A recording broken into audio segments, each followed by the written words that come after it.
Well, guys, welcome to the Pulse of Miami Church. If this is your first time here, let me take this opportunity to introduce myself. My name is Todd Peterson, and I'm the lead pastor here at this church. Now, I'm going to skip over 2 Kings chapter 4. I'm going to skip a chapter. There's only so much time before we get into Christmas.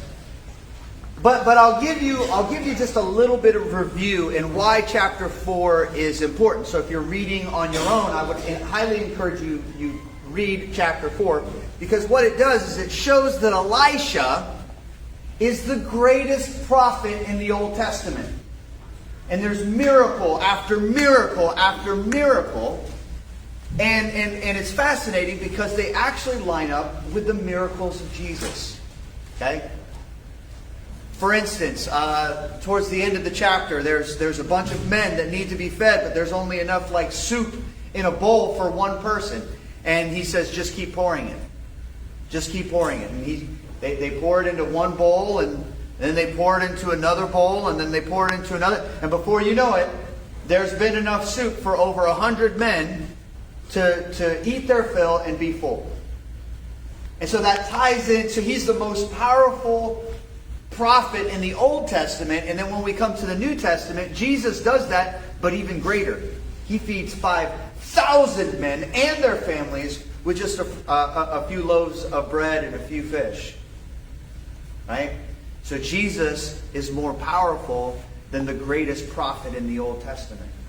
We actually see another miracle in chapter 4 where a young man dies, and he's they're like friends of the family with Elisha. And so Elisha goes over there.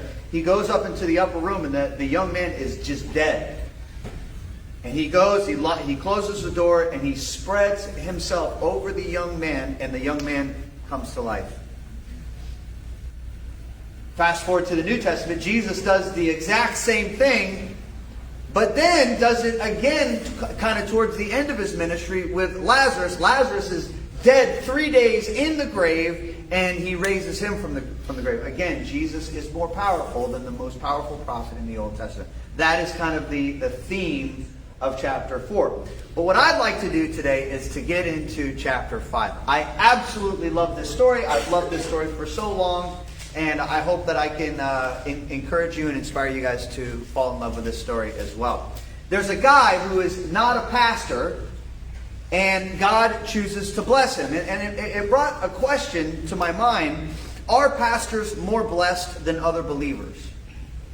Are pastors more blessed than other believers? Now, even if you're here today and you go, the answer is no. Deep down inside, don't we kind of believe that pastors are more blessed than other believers? Right? You look at like priests and you think, wow, they're like more holy than like your average Catholic, you know, and it's kind of the same thing. And when we actually look at pastors of large churches, oftentimes we think, well, they've got a large blessing. They've got a larger blessing. Sometimes when we look at pastors of smaller churches, we go, well, they've got a smaller blessing, but they're more blessed than the average Christian. And so if you're here today and you're like, okay, God has not called me into ministry, the question I want you to be asked is, how can you receive the maximum blessing from God if you're not a pastor? I absolutely love this chapter. Let's open up to 2 Kings chapter 5. We're going to be talking about a guy by the name of Naaman. So who's Naaman? Great question. Let's read verse 1. Naaman is the commander of the army of the king of Syria. Okay? So remember, Syria is north of northern Israel, and they're the ones that northern Israel is always fighting against. Okay? They're always kind of back and forth. And this guy is the commander of the enemy army. So you think, dun dun dun, right? Bad guy. He was a great man with his master. His master is the king of Syria. And in high favor, because by him, Yahweh had given victory to Syria. Well, wait. Yahweh is supposed to be the God of the Israelites. How come he's blessing the commander of the enemy? You ever thought, oh, God's just on my side and he's not on the other side? Right? Like Raul was like, hey, pray for the Dolphins. Well, did you think that maybe God was also for the Kansas City Chiefs? And in the same way, okay, now this is a crazy statement. I don't want us to just gloss over it, because remember, back then, they believed that there was gods over each different individual land. And so if I was in this land, I might worship this God, but if I traveled to another land, there was a different God for that. I wouldn't carry my God with me. I would worship the God of that land. And so the thought that Yahweh, the God of the Israelites, would actually bless a commander of an enemy army from a different land, it kind of messed with their heads a little bit when they read this. But Yahweh had given victory to Syria through him, but he had a problem. He was a mighty man of valor, but he was a leper. He had what's called leprosy. Now, leprosy could be any kind of skin disease. It could be anything minor, like you have like a rash. Or it could be so bad, and it was really bad, especially in ancient times, if left untreated, or if they didn't really know how to treat it and stuff like that. But basically fingers would start to fall off, like your skin would begin to rot. And eventually your skin would become so thin that it wouldn't protect you against infection. I don't know if you know this, but your greatest protection against infection is your skin. And so they would eventually die of infection. And so back then, when somebody had like a rash or something like that, they kicked them out of the city. Like, we don't want you around everybody else because we don't want you to infect other people. Okay, go out there, see if you can feel better. So there was no known cure for leprosy. So here's this guy. He's a good guy. Even Yahweh likes him. But he has leprosy. Verse 2. It says, now the Syrians, on one of their raids, had carried off a little girl from the land of Israel, and she worked in the service of Naaman's wife. Verse 3. And she said to her mistress, would that my Lord were with the prophet who is in Samaria. He would cure him of his leprosy. Now this should mess with us a little bit, right? Because there's a slave girl, and she's helping the guy who made her a slave. Now there's two things that we need to remember. We live in a day where it's like anybody, like any statue of any person who like held slaves, no matter what, good thing that they did, like has to be, torn down. But I just want to remind you that we're the weird ones in world history. Okay? For 10,000 years of world history, people held slaves and it was just kind of seen as normal. Like, that's just what you would do. I'm not saying that it's right. I just want you to know that it was normal for the world for the majority. Like, we're talking maybe the last, 200 years, we've kind of figured out, hey, this is not the right thing to do. So it was kind of normal. I'm not making excuses. It was normal. And on top of that, why would a slave girl help her master? Because he's a really good guy. Right? He must have been good. He must have treated her right. And so she was like, oh man, I wish that he could go to Samaria. I know that it's in, Israel. It's enemy territory, but man, there's a prophet there, Elijah. He could cure him of his leprosy. Verse 4. Word gets back to Naaman. So Naaman went and told his lord, the king of Syria. Thus and so spoke the girl from the land of Israel. So, verse 5. The king of Syria said, go now, and I will send a letter to Israel. I want you to go. So he went, taking with him 10 talents of silver. That's 10 bags of silver. 6,000 shekels of gold, and 10 changes of clothing. Naaman was willing to give any price in order to be cured. So in verse 6, and he brought the letter to the king of Israel, which read, and this is kind of funny, when this letter reaches you, know that I have sent you Naaman, my servant, that you may cure him of his leprosy. Now remember, at that time, there was no cure to leprosy. And so imagine the king of Israel, there's always tensions between him and Syria. Imagine he shows up with this letter. It says, hey, you're supposed to cure me of leprosy. This is what the king of Syria says. That's crazy, right? And so we understand why the king of Israel actually responds this way, verse 7. And when the king of Israel read the letter, he tore his clothes. And he said, am I God to kill and to make alive, that this man sends word to me to cure a man of his leprosy? Only consider and see how he is seeking a quarrel with me. In other words, he's trying to pick a fight. But verse 9, verse 8, but when Elisha, the man of God, heard that the king of Israel had torn his clothes, he sent to the king, saying, why have you torn your clothes? Let him come now to me, that he may know that there is a prophet in Israel. He says, you know what? I want to show him the power of Yahweh. Send him to me.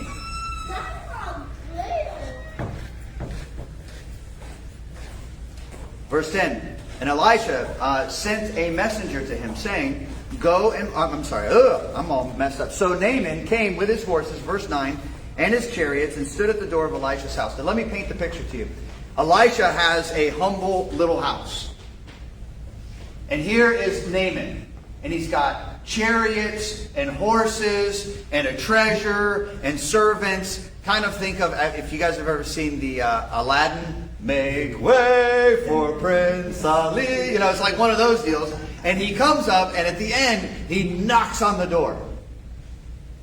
Now watch this. This is awesome. Verse 10. And Elisha sent a messenger to him. Elisha didn't even come to the door. And it couldn't have been that big of a house, right? Like he was probably just like on the other side of the wall, right?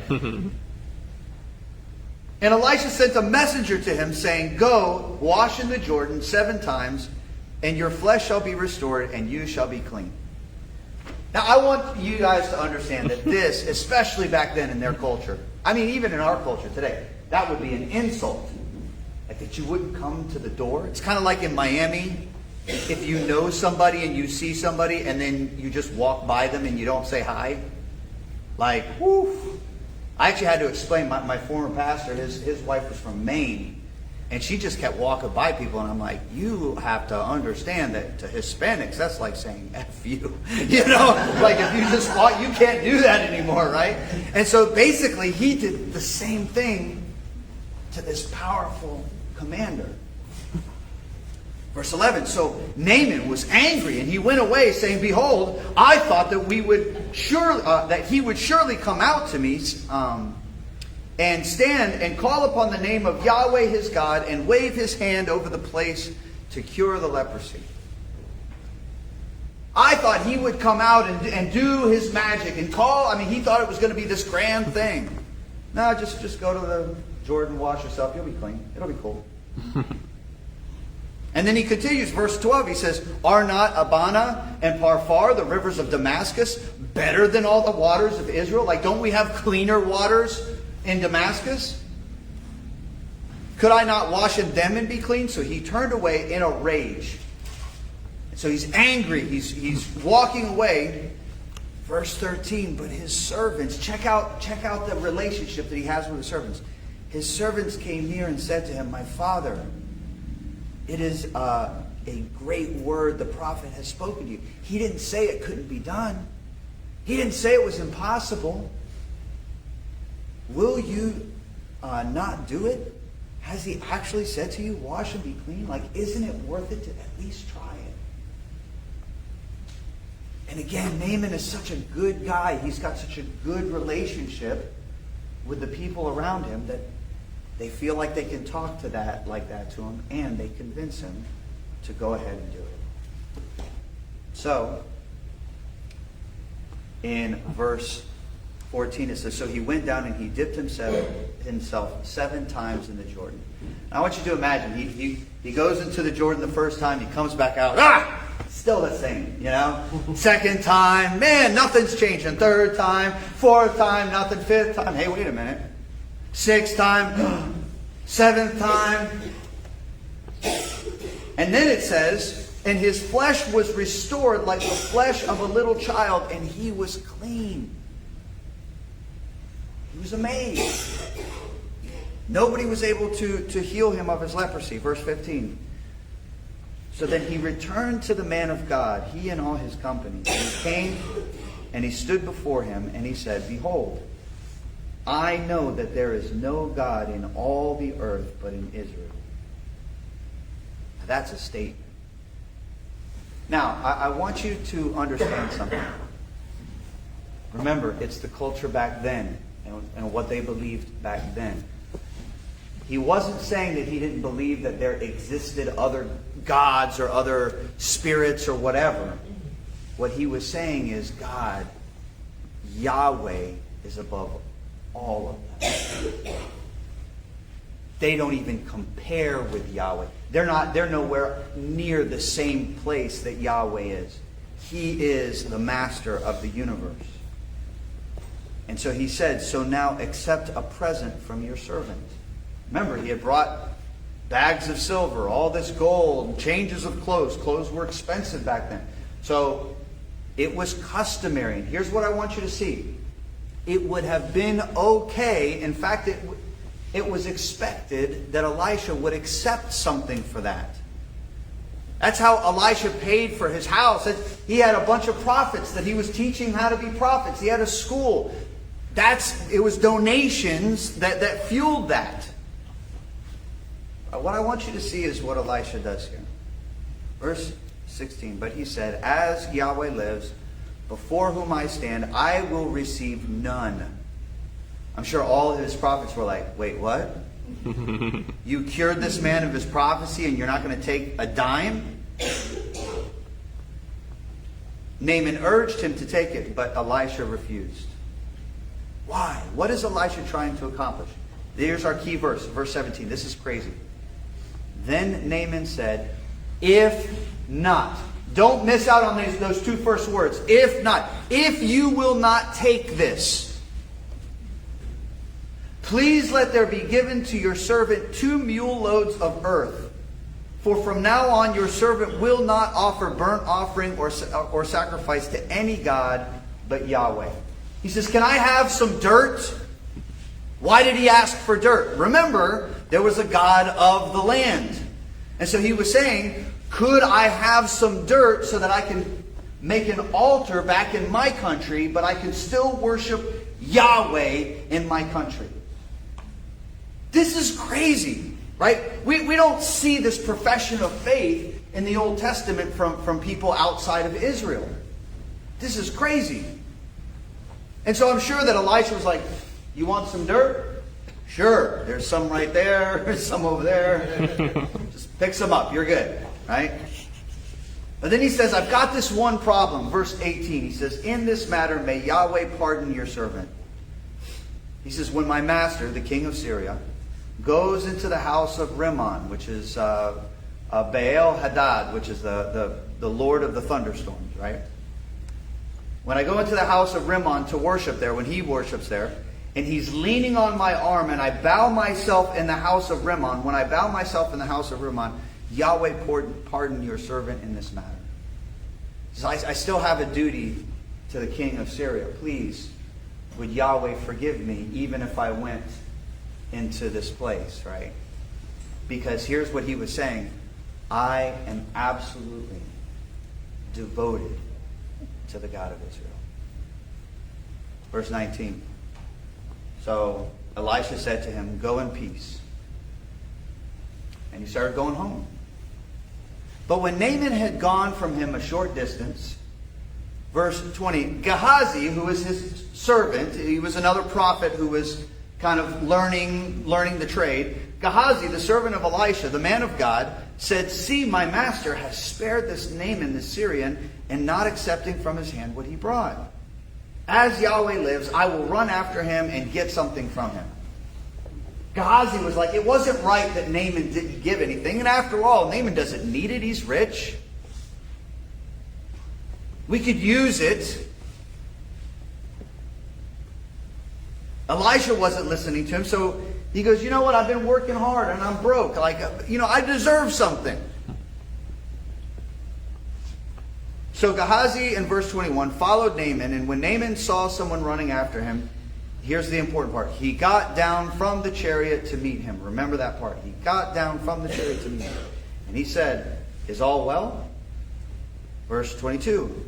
Gehazi said, all is well. My master, and then he just lies. My master sent me to say, there have just now come to me from the hill country of Ephraim 2 young men of the sons of prophets. Please give them a talent of silver, a bag of silver, and 2 changes of clothing. Right, so he lies. He makes up the whole story. Elisha didn't tell him to do that. There were no, prophets coming. Verse 23, and Naaman said, please accept 2 talents, 2 bags of silver. Here's Naaman continuing to try to be generous. Verse 24, and so when he came, verse 23. And Naaman said, please accept 2 talents. And he urged him and tied up 2 talents of silver in 2 bags with 2 changes of clothing and laid them on 2 of his servants. And they carried them before Gehazi. Verse 24, and when they came to the hill, he took them from their hand and put them in the house. And he sent the men away and they departed. So he got away with it. He hid it in his house. Good to go. Nobody saw me. Verse 25, and he went in and stood before his master. And Elisha said to him, where have you been, Gehazi? And he said, your servant went nowhere.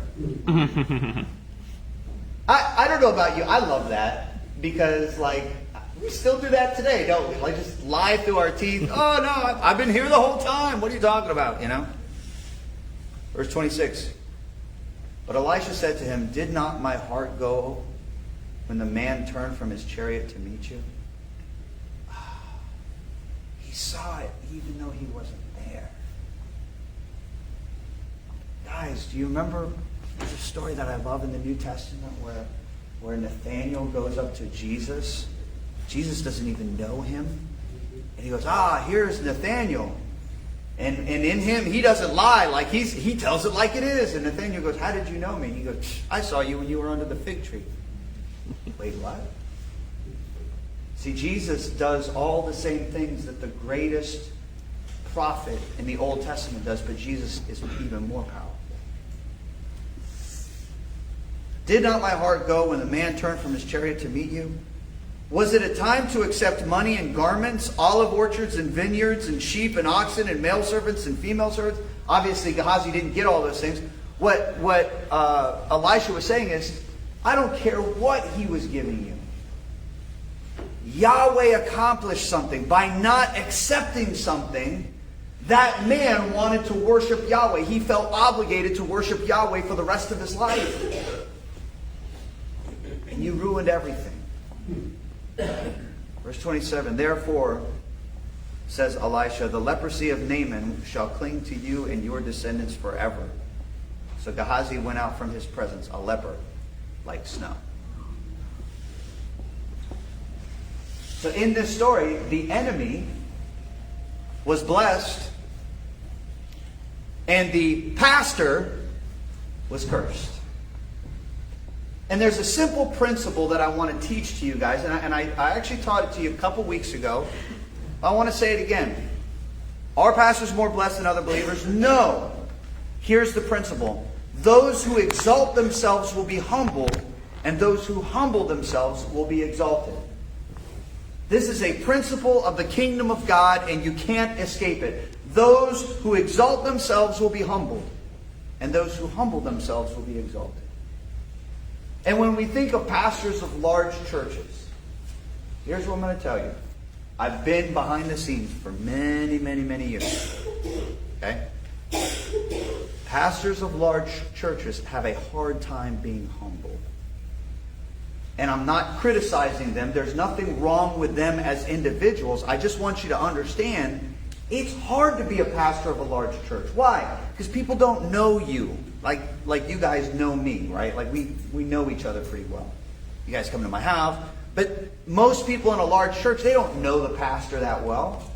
And so their only thing that they get kind of exposed to is when he speaks. And if you're going to be a pastor of a large church, you're probably a good speaker.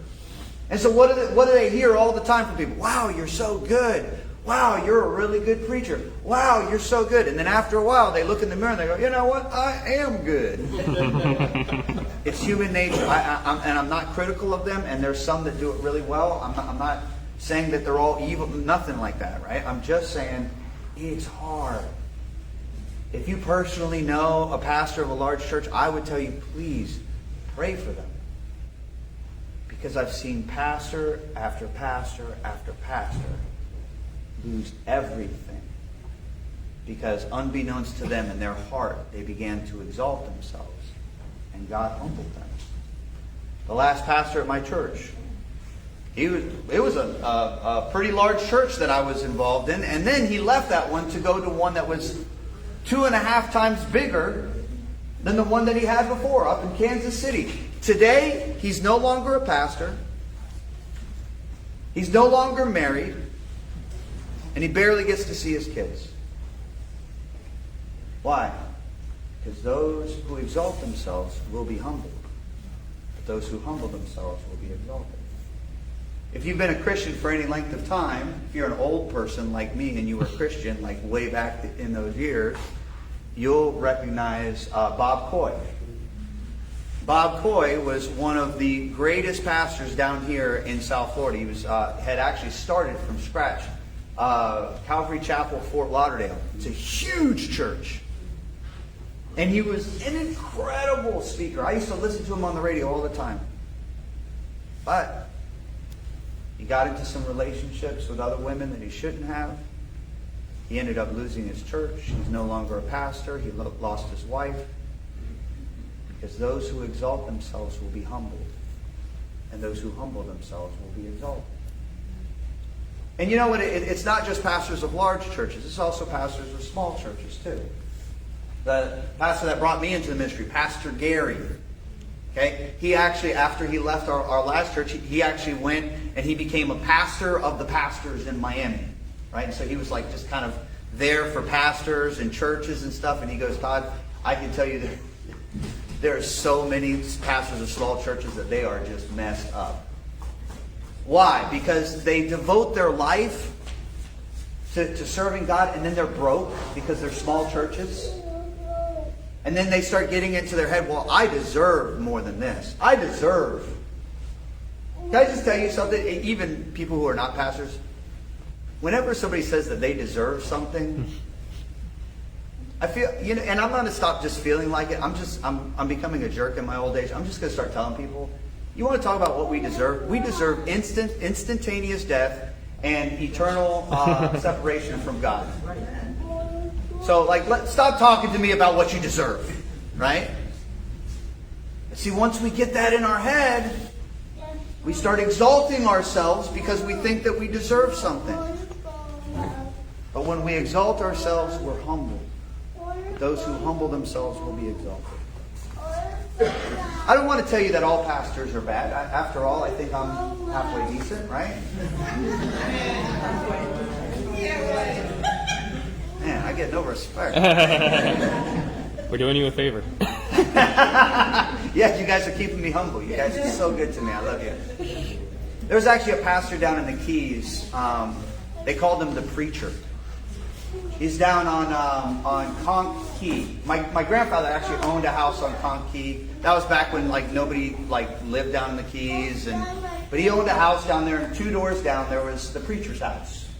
And he was just kind of the preacher of the Middle Keys there.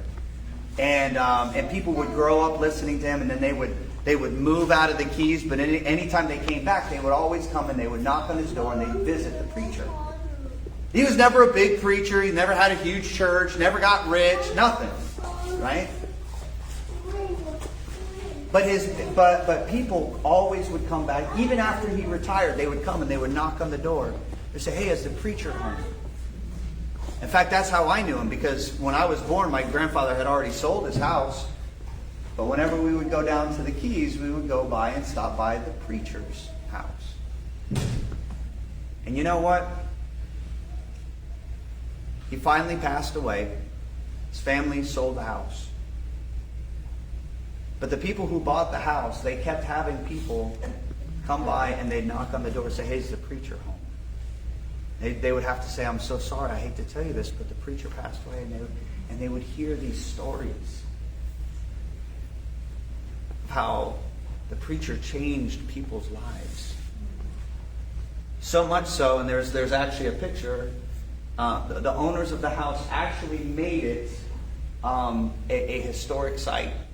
And if you go down in Conch Key today, you can see a sign that says the preacher's house. Because those who exalt themselves will be humbled, but those who humble themselves will be exalted.